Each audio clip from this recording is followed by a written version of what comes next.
Hello mga kaswang, magandang araw po sa inyo at gabi. Kung bago ka pa lang sa aking channel, baka naman, simulan na natin. Bago ko po simulang ibahagi ang karanasan kong ito, nais ko lang po muna kayong batiin mga kaswang ng isang maganda at mapagpalang araw. Lalong-lalo na sa ating butihing narrator na si Sir Casper. Itago nyo na lang po ako sa pangalang Maria. Edad 50 mahigit na sa kasalukuyan. At naninirahan dito sa Ilocos. Nais ko lang din ibahagi sa inyo ang kwentong hango sa tunay kong karanasan. Noong ako ay mag-asawa at unang beses akong napadpad dito sa probinsya ng Ilocos, kung saan lumaki ang aking asawang itago na lang natin sa pangalang Henry. Dekada 80 nang mapagpasyahan kong lumuwas ng Maynila upang makipagsapalaran. Laking Mindoro kasi ako. At para sa aking mga magulang, ng mga panahong iyon, ay may katandaan at hindi na masyadong makapagtrabaho sa bukid. Kahit hindi sila pumayag na lumuwas ako ng Maynila, ay wala na rin silang nagawa. Dama ko na kasi noon ang kahirapan ng aming pamumuhay. At nais ko din makatulong sa aking pamilya. Kaya naman nang may mag-alok sa akin na magpunta sa Maynila at magtrabaho ay hindi na ako nagpaligoy-ligoy pa at agad na sumama dito. Taga-barbecue ang naging trabaho ko sa isang karinderya sa may bandang Divisoria. Hanggang sa makilala ko ang aking napangasawa na si Henry. Si Henry ay isang guard sa establishmentong malapit lang din sa pinagtatrabahuan ko. At regular customer na sa karinderya bago pa man ako dumating. Di nga nagtagal ay nanligaw sa akin si Henry. At nang mapag-alaman kong binata naman siya at seryoso sa akin, ay di naglaon. Sinagot ko din siya. Sa loob ng isang taon naming magnobyo at magnobya, ay nagpasya kaming magsama. Patuloy ko pa rin sinusuportahan noon ang pamilya ko sa Mindoro. Hanggang sa nabalitaan kong pumanaw ang aking ina, ay agaran akong umuwi sa Mindoro nang hindi nakapagpaalam kay Henry. Noong una ay akala ko magagalit siya sa akin. Dahil bigla na lang akong umalis nang wala siya sa bahay. Subalit bago pa man ilibing ang aking ina, ay nagulat na lang ako sa kadahilan ng sumunod sa akin si Henry. Kaya naman sa gitna ng pagluluksa ko ay kasama ko siya. Naipakilala ko din siya ng maayos sa pamilya ko at binigyan naman kami ng maayos na basbas ng aking ama. Makalipas ang isang linggo, matapos mailibing ng aking ina, ay bumalik na ulit kami ng Maynila para ituloy ang pagtatrabaho namin at makapag-ipon ng pera. Lumipas ang 3 buwan nang makabalik kami sa Maynila, ay nalaman ko na nagdadalang tao ako at ikinabahala namin ni Henry dahil na rin sa hirap ng buhay namin sa Maynila at hindi nasasapat ang sasahuri ng aking asawa dahil sa mga bayarin namin sa bahay at iba pang pangangailangan. Napakababa pa kasi ng sahod namin noon. Sa kasamaang palad ba ay natanggal noon sa trabaho si Henry. Kaya naman kahit na nagdadalawang isip ay hindi na ako tumutol pa nang sabihin ng aking asawa na doon kami manirahan sa kanilang probinsya sa Ilocos. Sa kadahilan ng mas makakatipid umano kami dahil wala nang nakatira sa bahay ng kanyang mga magulang. Lumipat na rin kasi ng bahay ang mga ito sa kalapit baryo lang din. Ang mga kapatid naman ni Henry ay hindi na niya alam kung nasaan na. Ang huling balita niya lang ay may mga kanya-kanya ng pamilya ang mga ito sa ibang lugar. Kaya tiyak niya ding magiging maayos ang pamumuhay namin roon. Nang makapag-ipon kami ng kaunting pera, ay agad na kaming umuwi sa probinsya nila Henry sa Ilocos. Hindi ko na po babanggitin pa ang pagkakakilanlan ng baryong ito dahil na rin magpasa hanggang ngayon ay dito kami naninirahan at bilang respeto na rin sa mga naninirahan dito. Balik na po tayo sa kwento. Dapit hapon na nang makarating kami ni Henry sa kanilang baryo. Medyo liblib na ito at iilan lang din ang mga kabahayang nakatirik roon. Agad niyang itinuro ang simpleng bahay na gawa sa bato ang pader at ang bubungan ay gawa sa pawid na hindi mo talaga maiisip na may nakatira dahil sa butas-butas nitong bubungan. Hindi naman naging balakid iyon. Mabuti na lamang na may nadatnan pa kaming bahay kahit papaano. Kaya naman agad na namin iyong nilinis at nag-ayos ng mga gamit na dala namin mula sa Maynila.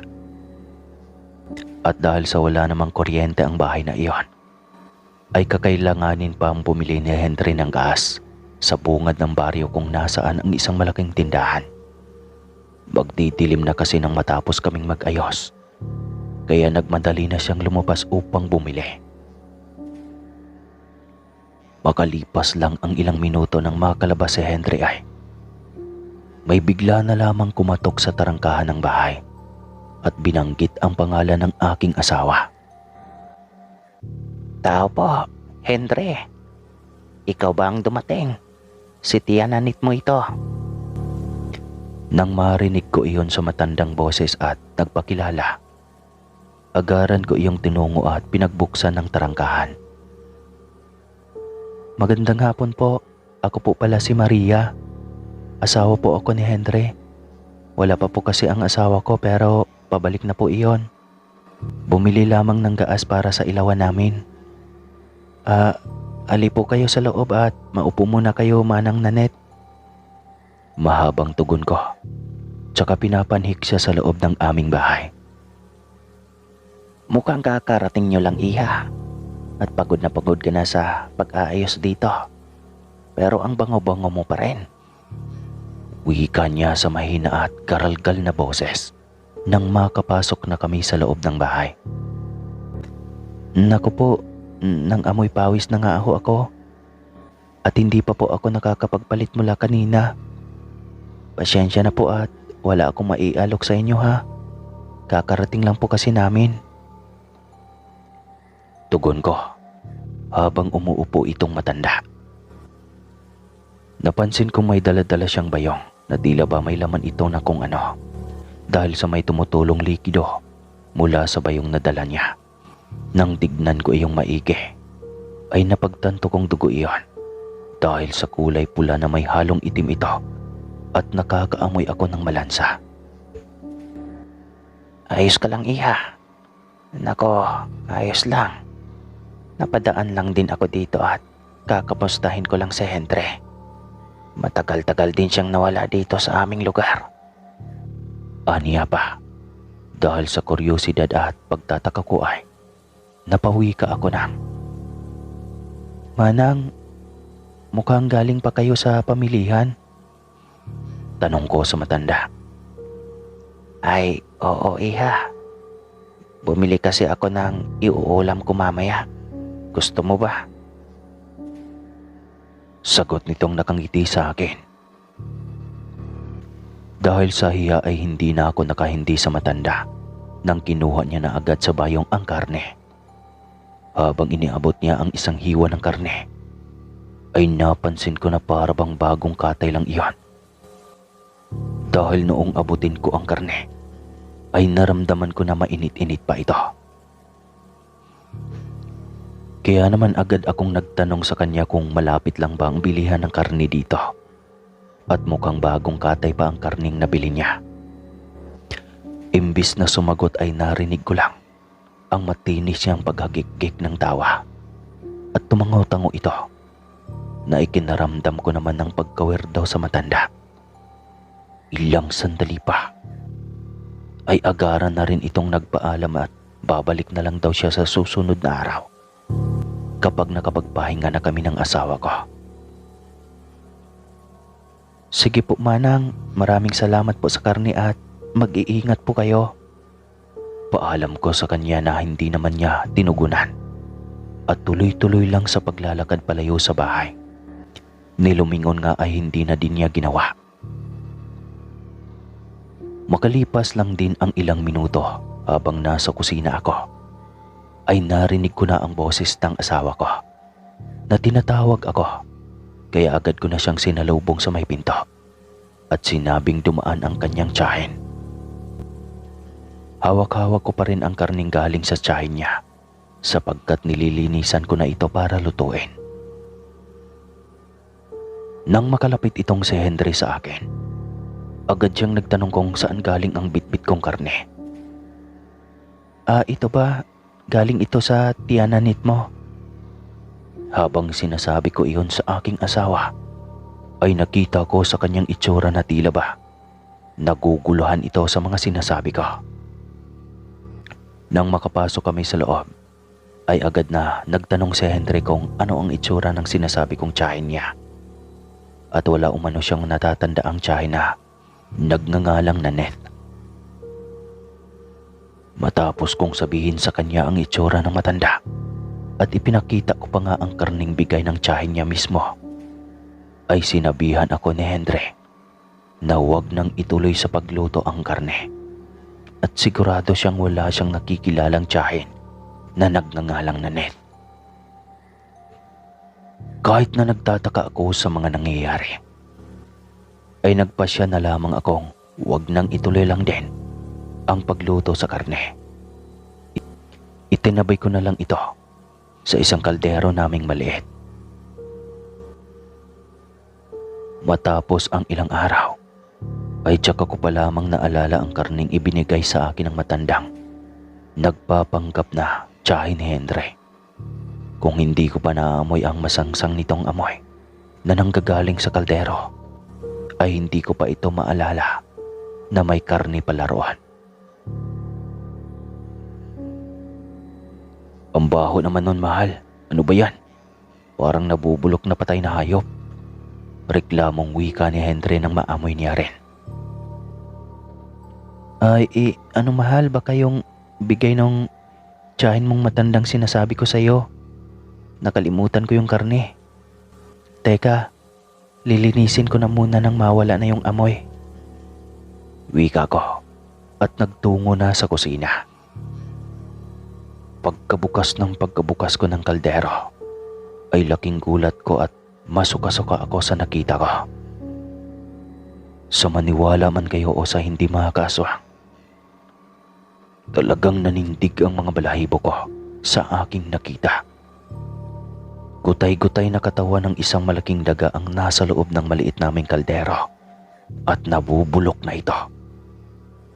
Ang nakaraang araw lang ay napakasariwang karne. Ngayon nabubulok na at biglang nag-iba. Napasigaw din talaga ako sa takot ko noon na agara namang ikinalapit ng asawa ko. Anong nangyari? Pag-aalalang tanong ng asawa ko. Yung karne mahal. Yung karne naging daga. Hintakot ko pa ring tugon sa kanya na agaran din naman niyang tiningnan. Narinig ko pa siyang napumura at binitbit ang kaldero at itinapon sa may likuran ng bahay. Putya, lintik na matandang yan. Aswang ang nagbigay sa iyo ng buwesit ng karning yon, Maria. Galit na wika ng aking asawa. Hindi ko alam. Bigla na lang nung ibinigay sa akin ng matanda yan. Sigurado akong sariwang karne yan, mahal. Nahawakan ko pa nga at mainit-init pa. Umanda sa aking matandang yan kapag nakita ko pa ulit yan. Hindi porke bagong salta ka dito ay ikaw na ang bibiktimahin niya. Magkakaalaman kaming hayop siya. Litanya ni Henry. Hinipas-himas ko pa ang likod niya para lang kumalma siya. Dahil alam kong galit na siya ng mga oras na iyon. Tiyak akong maalam sa orasyon ng matandang iyon at sinabulag ang dagang iyon para lang hindi natin makita kung ano ba ang totoo niyang binigay. Aniya pa na ikinabahala ko naman dahil maging ako ay hindi na bago sa akin ang usapin patungkol sa mga aswang na marunong sa mga orasyon. Kinatanghalian ay nagpaalam ang aking asawa na aalis siya at may pupuntahan lang umanot. Babalik din kaagad. Binilinan niya pa akong huwag magpapasok ng kahit sinong hindi ko kakilala maliban sa kanya. Sinunod ko naman siya at ilang oras nga lang ang nakalipas ay narinig ko muli ang boses ng matandang nagpapanggap na tiyahin ni Henry. Hindi na ako nag-atubili at nagtago na ako sa higaan namin ni Henry para hindi ako makita ng matanda. Makailang beses pa ako nitong tinawag sa garalgal niyang boses at sinasabayan pa iyon ng hagik-gik na tila ba nakakaloko ito. Kaya naman hindi ko na siya natiis at nilabas ko na talaga siya. Manang, hindi daw po kayo kilala ni Henry. At yung karning ibinigay niyo sa akin ay patay na daga. Pwede ba? Umalis ka ng aswang ka. Giit kong wika at agaran ng tinalikuran ang matanda. Nagmadali na akong pumasok sa loob ng bahay namin, tsaka isinara ang pinto. Nasilip ko pa sa butas ang matanda na iika-ikang naglakad pa alis, samantalang noong nakaraan ay maayos naman itong maglakad. Doon na ako mas lalong nakaramdam ng takot. Hapon na nang makabalik si Henry at may kasama siyang matandang lalaki na nagpakilalang albularyo mula sa kabilang baryo kung saan nanirahan ang kanyang mga magulang. Kinagabihan nun, habang naghahapunan kami ni Henry kasamang matandang albularyo, ay bigla na lamang kaming nakarinig ng malalakas na pagaspas sa itaas ng bubungan namin. Kaya naman agad na kumuha ng patalim ang asawa ko at lumabas ng bahay kasama ang albularyo. Nagulat ako nang isigaw ni Henry ang pangalan ng matandang sinabi niyang hindi niya kilala. Putya ka tiyan, Nanette. Pati ba naman ako ay dadalihin mo? Hindi ba porke bagong salta ang asawa ko ay tataluhin mo? Alam kong ikaw yan, tiyan, Nanette. Sigaw ni Henry habang ang albularyo naman ay iwinasiwas ang bitbit niyang buntot ng bage. Nanette, huwag mong taluhin ang pamangkin mo. Kadugo mo yan. Sa oras na magpakita ka ay ako mismo ang hahatol sa buhay mo. Sigaw din ng albularyo. Kasunod nun ang napakahinang huni ng wakwak at kalusko sa likurang bahagi ng aming bahay. Ilang sandali pa ay nasipat ko ang isang figura ng taong nasa itaas ng punong nasasakupan lang ng lupain. Kinatitirikan ng bahay namin. Nakakapit ito na animoy malaking butike at nakabuhaghag ang mahahabang buhok. Ilang di pa lang ang layo noon mula sa kinatatayuan ko. Kaya naman sa gulat ko ay napasigaw ako at kulang na lang ay panawan ako ng ulirat. Ilang saglit pa ay narinig ko ang malakas na pag-angil ng nilalang nang hatawin ito ng albularyo ng buntot ng bage. Kasunod nun ay maraing inutos ng albularyo kay Henry na ipasok ako sa loob ng bahay at bantayan. Nang makapasok kami ay naririnig ko pa rin ang pag-angil ng nilalang na tila ba asong nasasaktan. Makalipas ang ilang sandali ay kumatok na ang albularyo na agaran naman naming pinapasok. Ayon pa sa kanya ay hindi na umano babalik ang matandang aswang na iyon at tiyak niyang kung hindi ito mamatay ay madadala ito sa pinsalang ginawa niya.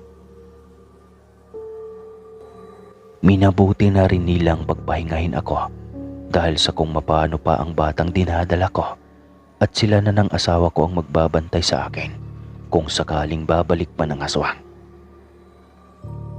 Matapos ang gabing iyon ay binigyan ako ng albularyo ng pangontra laban sa aswang at para hindi na ulit magambala ng iba pang nilalang. Doon ko lang din napag-alamang nakalimutan pala ng asawa ko ang tiyahin niyang si Nanette, na bago pa man siya lumuwas ng Maynila ay naging bantog na aswang na ito sa baryo nila. Subalit dahil tiyahin at tiwala siyang hindi nang bibiktima ng kaanak ang aswang, ay ipinagsawalang bahala niya lang ito hanggang sa nakalimutan na niya.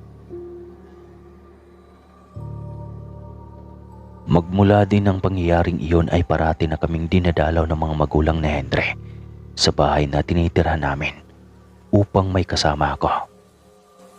Nang magkaroon naman ng trabaho si Henry sa bayan, ay naging kasama ko sa bahay ang nakababata niyang kapatid na babae. Simula noon na hindi na din namin nakita pa ang tiyahin ng asawa ko at naging mas maingat na kami. Hanggang sa maipanganak ko ang panganay namin. Sobrang ganda nito at siguro mana sa akin. Hanggang dito na lang po ang ibabahagi kong karanasan, mga kaswang. Maraming salamat po sa lahat ng nakikinig. Muli po, ako po si Maria ng Ilocos. Ingat mga single. Alright.